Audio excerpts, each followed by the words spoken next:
ସତରେ ସମୟ କାହା ପାଇଁ ଅପେକ୍ଷା କରେନି।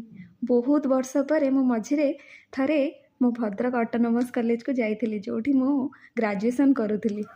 ସେଇଟା ଲୋପା ବାପାଙ୍କ ରୁମ୍ ଥିଲା, ସେଇଟା ଅସୀମା ଦେଇ ରୁମ୍ ଥିଲା, ମୋ ରୁମ୍ ସେପଟ ସାଇଡ଼୍ ଥିଲା, ଉପର ଫ୍ଲୋରରେ।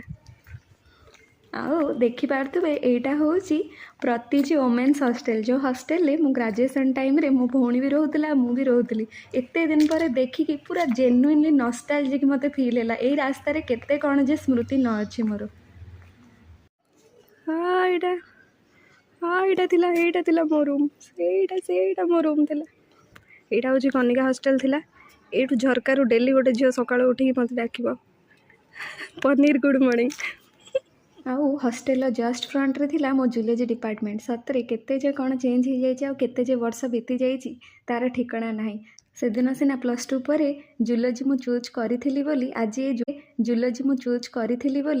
ଜୁଲୋଜି ସବଜେକ୍ଟ ଯେ ମୋତେ କ'ଣ ନ ଦେଇଛି ତା'ର ଠିକ